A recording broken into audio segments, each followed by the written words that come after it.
3 મૂકો. f of -3 મૂકો. બોલો અહીં સુધી તમને ક્લિયર થઈ ગયું.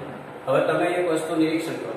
આ ભલે આપણને ડબલ 8 મળે, આ ભલે ડબલ 5 મળે, પણ બંને કિંમત કેવી છે બેટા? હવે તમને અહીંથી દેખાય છે 0 થી 3 નો જ વિસ્તાર હશે. ચેક કરો પછી હું તમને આગળની વાત કરું. વિસ્તાર 0 થી 3 0 less than or equal to x less than or equal to 3 છે વિસ્તાર, બરાબર. હવે સારું અહીં જુઓ.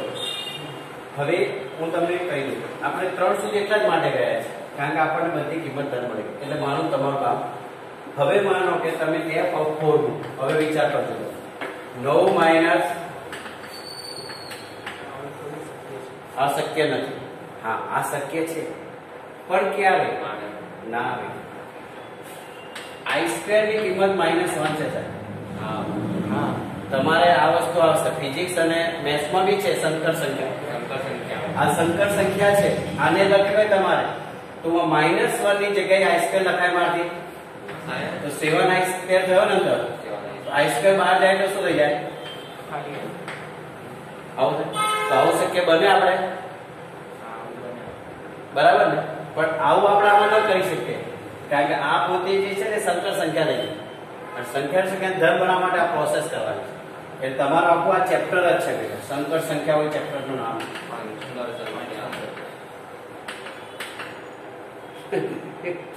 એટલે આ તમને આ સમજી ગયા એને એ ખબર પડી જાય એટલે આપણે આગળની સંખ્યાઓ લઈ શકીએ ને. એટલે તમારો વિસ્તાર આવી રીતે લખેલો છે કદાચ 0 less than or less than or અને ક્લોઝમાં લખો હોય તો આ થઈ ગઈ વાત. પણ આ ધન જ છે સાહેબ. ભલે તમે કિંમત અહીંયા ઋણ મૂકી પણ જવાબ તમારો 3 છે. એટલે બે રીતે તમે જવાબ લખી શકો. એટલે એની વચ્ચે બધી સંખ્યાઓ આવી ગઈ. સમજી? આ રીતે તમારે આ રીતે રકમ લખીને દાખલો ગણવાનો છે એટલે તમને પોતે ખબર પડશે. તમારે અત્યારે લખવું હોય તો લખી લેજો, નહીં તો વિડીયો આવે ત્યારે લખો ત્યારે લખો. બરાબર? અહીંયા ત્યાં મેં લખ્યું છે જો સંકર સંખ્યા છે. ચલો આગળનું બોલો. હવે નીચે આવી ગયા 2x - 5 થી વ્યાખ્યા લીધી એની માટે ખાલી કિંમત હશો તો તમારે કિંમત મૂકવાની. 0 મિલે શું મળશે? -5. શું -3? 2 ગુણ્યા 0 એટલે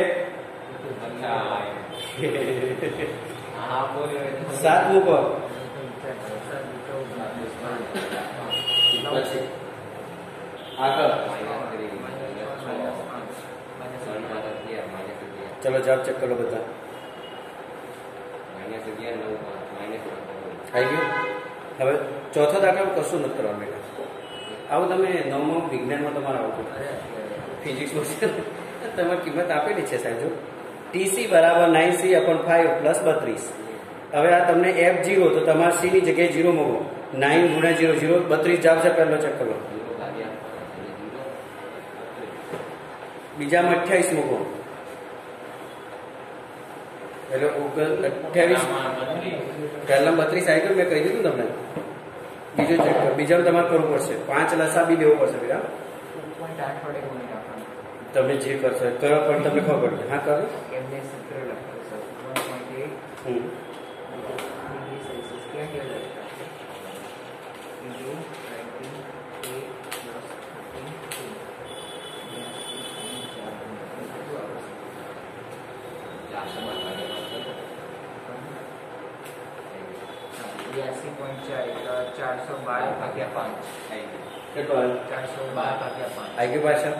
ચલો એટલે બધી થઈ જશે તમારી.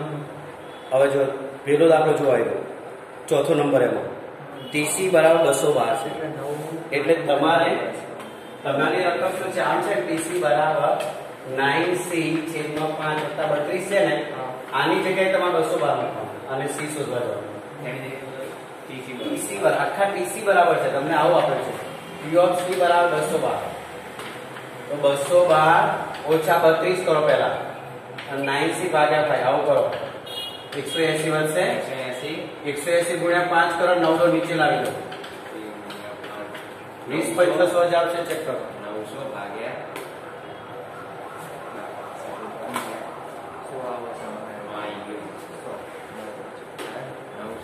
900.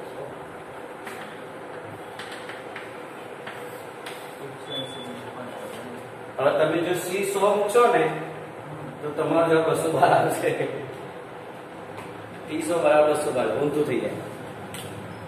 પડી ખબર? ચલો હવે નીચે જાઓ. fx બરાબર 2 માઇનસ fx બરાબર, હા તો આટલા સુધીના દાખલા તમારે 2 વાર કરવા.